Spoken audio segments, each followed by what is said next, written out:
Apakah benar ada Ahlul Sunnah wal Jamaah di Iran? Apakah benar di Iran itu ada masjid Sunni? Seperti apa kehidupan orang Iran yang mazhabnya Sunni? Apakah mereka salat di masjid Syiah atau mereka punya masjid sendiri atau seperti apa? Apakah mereka mengalami diskriminasi atau tidak? Apakah ada masjid Sunni di ibu kota Tahran?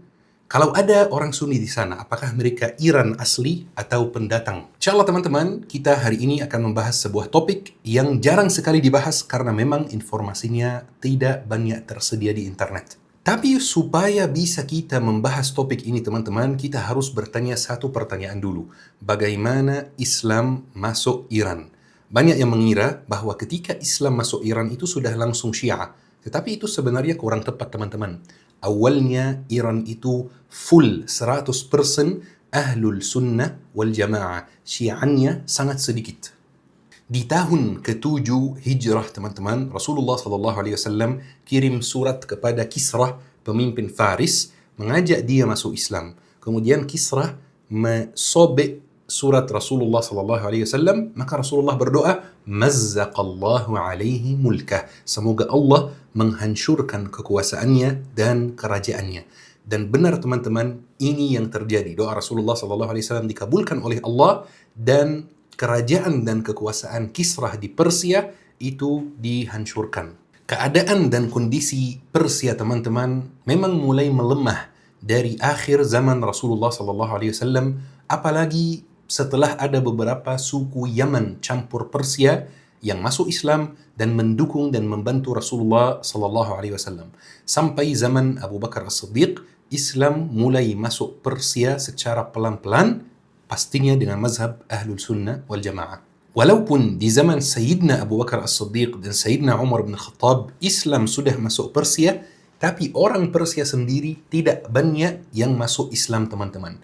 Mereka cuma menyambut Islam dengan baik karena mereka capek dengan kerajaan dan kezaliman Kisrah yang sebelumnya. Dan alhamdulillah para pemimpin muslim waktu itu di sana berperilaku adil terhadap warga Iran sehingga lama-lama teman-teman orang Iran mulai suka dengan Islam. Dan di abad ketiga dari hijrah, orang Iran banyak yang mulai masuk Islam. Atau bisa dikatakan teman-teman, jumlah orang muslim dari pribumi asli Iran itu mulai signifikan sekali, tetapi masih ada juga yang majusi dan lain-lain.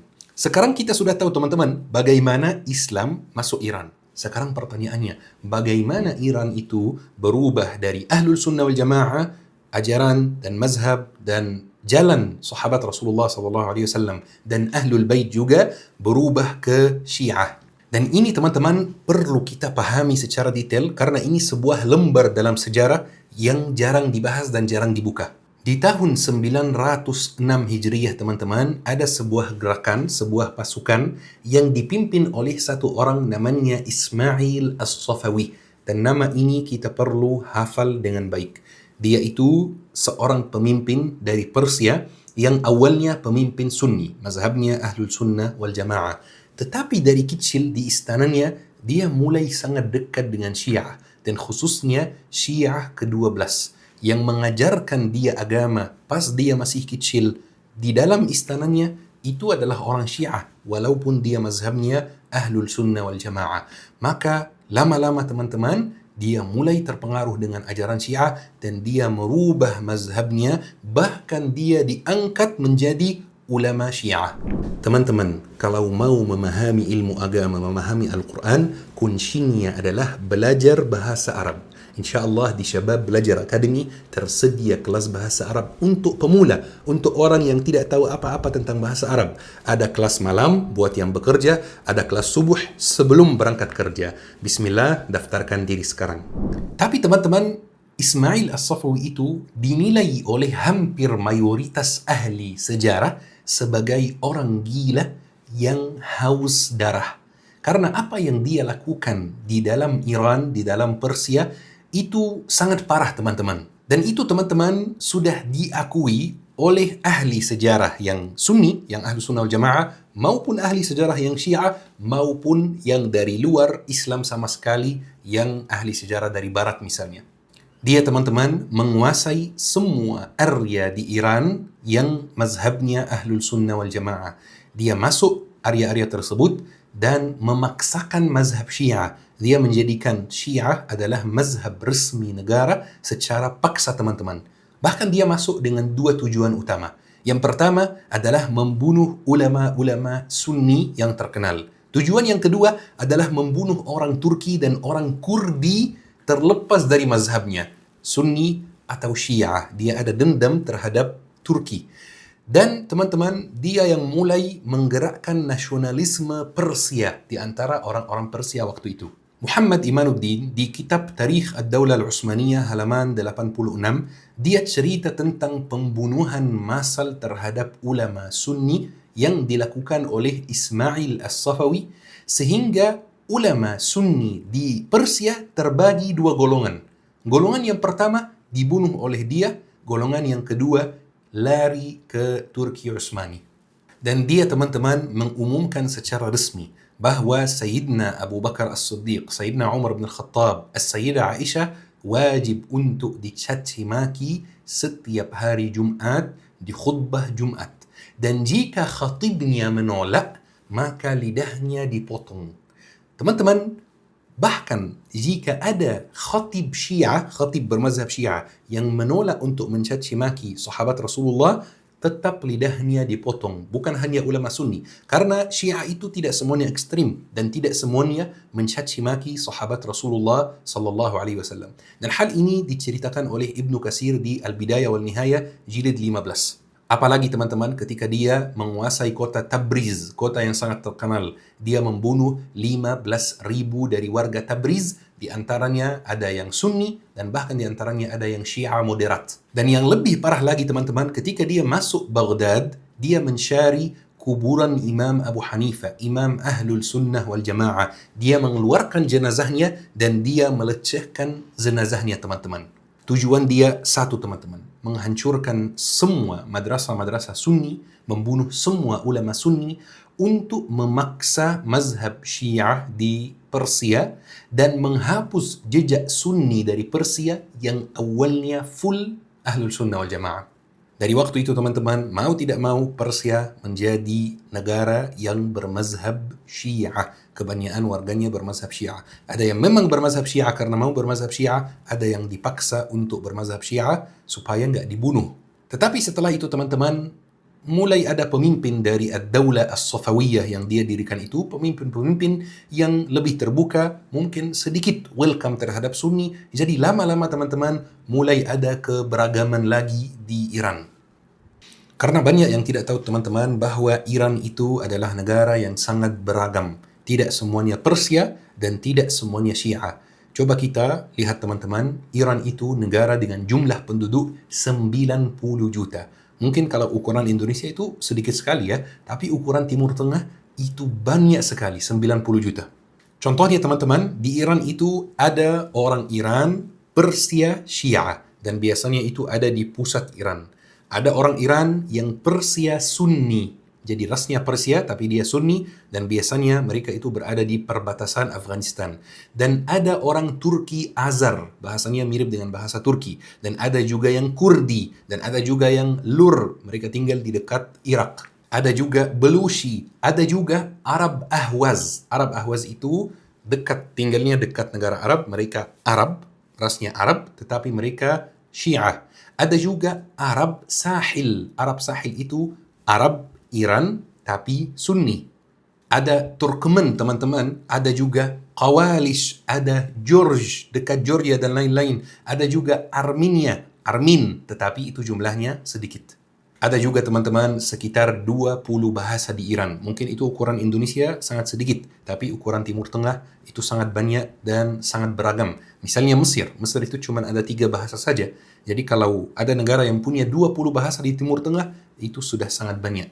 Sekarang teman-teman kita menjawab pertanyaannya. Bagaimana dengan kehidupan orang Sunni di Iran? Sunni di Iran teman-teman itu jumlahnya tidak sedikit sama sekali.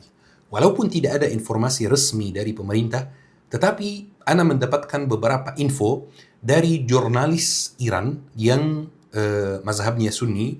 Dia mengatakan bahwa jumlah Sunni di Iran itu 25 sampai 30% dari jumlah penduduk Iran, teman-teman. Jadi tidak sedikit sama sekali. Tapi tempatnya di peta Iran itu berbeda-beda. Ada Persia Sunni, ada Arab Sunni, ada Sunni Belush, ada Sunni Kurdi. Sunni Kurdi misalnya itu, teman-teman, itu sudah 10 juta sendiri. Dan yang lebih menarik, teman-teman, gerakan Ahlul Sunnah wal Jamaah di Iran itu mulai besar dan mulai aktif, teman-teman.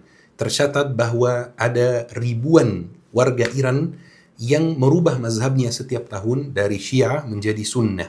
Tetapi bukan di Tehran, bukan di ibu kota. Biasanya di perbatasan, khususnya di area Arab Ahwaz.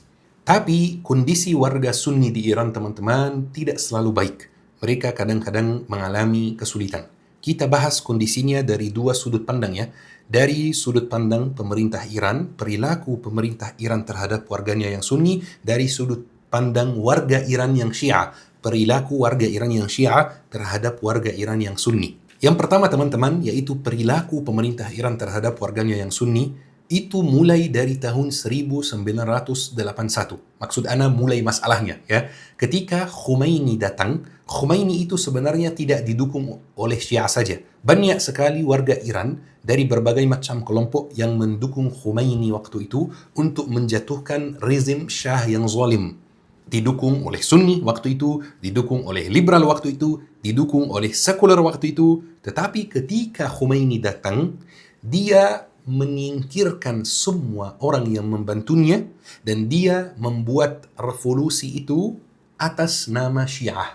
Walaupun nama revolusinya nggak ada Syiahnya, tetapi dia menjadikan mazhab resmi negara adalah mazhab Syiah. Dan itu tidak sesuai kesepakatan yang Khomeini sendiri lakukan dengan warganya pas dia masih di luar Iran.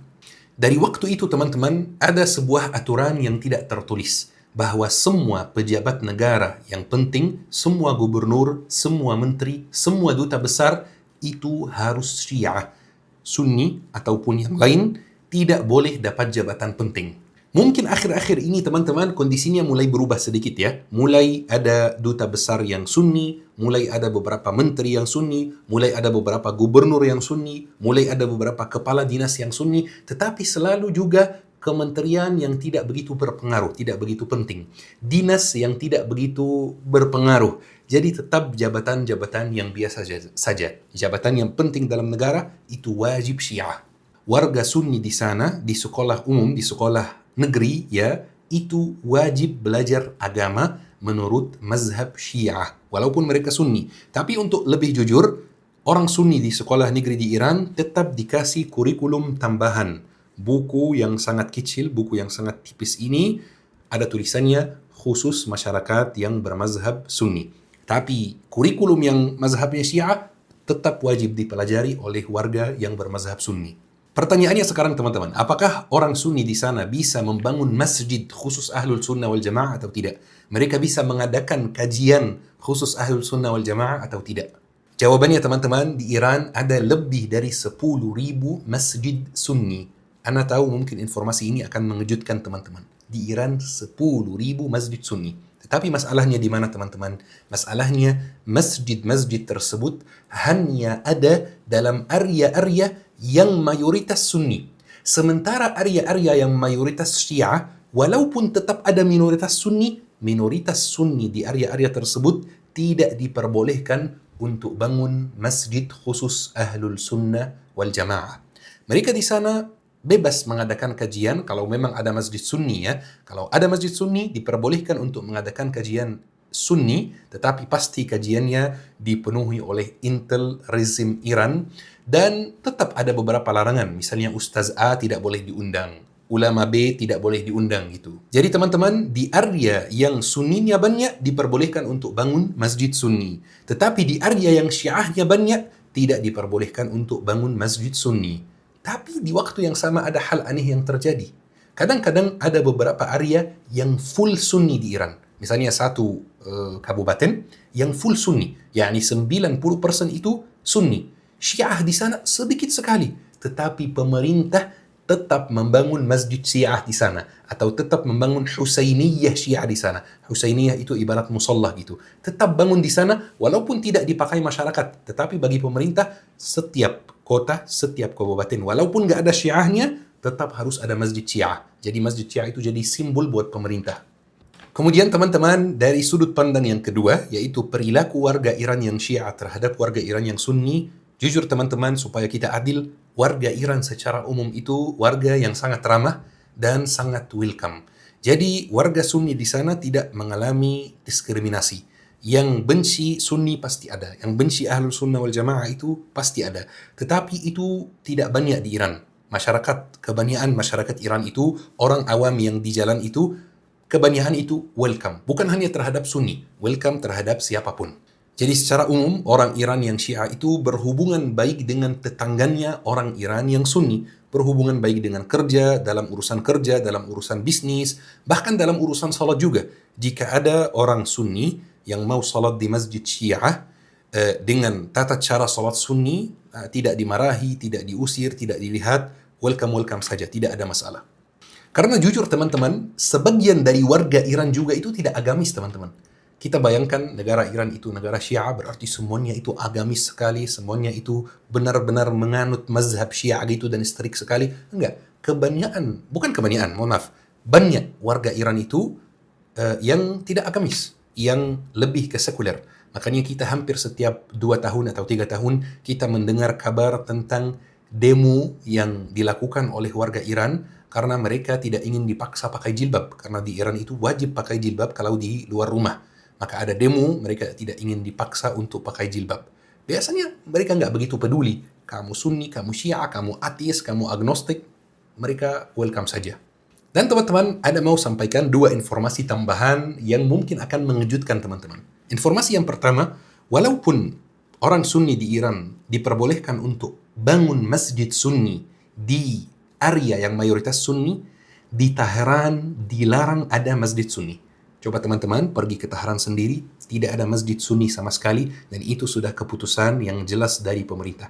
Karena bagi pemerintah itu, Teheran itu simbol negara, gitu ya, ibu kotanya yang negara yang mengangkat tema Syiah, gitu ya. Jadi tidak boleh ada masjid Sunni. Dan ini salah satu jenis diskriminasi juga teman-teman. Dan informasi yang kedua atau fakta yang kedua yang akan mengejutkan teman-teman, bahwa di Iran ada keputusan resmi dari pemerintah bahwa tidak diperbolehkan untuk mencaci maki sahabat Rasulullah sallallahu alaihi wasallam, termasuk Sayyidina Umar bin Khattab, termasuk Sayyidina Abu Bakar, termasuk As-Sayyidah Aisyah. Benar teman-teman, itu benar ada. Instansi pemerintah yang bertanggung jawab atas urusan agama sudah mengeluarkan keputusan resmi bahwa dilarang untuk mencaci maki sahabat Rasulullah dan istri Rasulullah sallallahu alaihi wasallam. Mungkin teman-teman akan kaget ya, karena kadang-kadang kita melihat di internet ada beberapa orang Syiah yang mencaci maki Rasulullah sallallahu alaihi wasallam. Supaya adil teman-teman, ya, di sini kita membahas secara adil, ya. Biasanya yang mencaci maki sahabat Rasulullah di internet itu 95% bukan orang Iran. Biasanya dari Syiah Irak. Syiah Irak itu lebih ekstrim dibanding Syiah Iran. Kadang-kadang dari Syiah Pakistan teman-teman, kadang-kadang dari Syiah yang tinggal di London. Tapi di Iran sendiri, di masjid Syiah yang di Iran sendiri, itu dilarang mencaci maki sahabat Rasulullah. Itu yang umum ya, Ana nggak tahu bahwa di majlis khusus mereka apa yang terjadi, Ana tidak tahu. Tapi keputusan yang ada, itu dilarang mencaci maki sahabat Rasulullah sallallahu alaihi wasallam.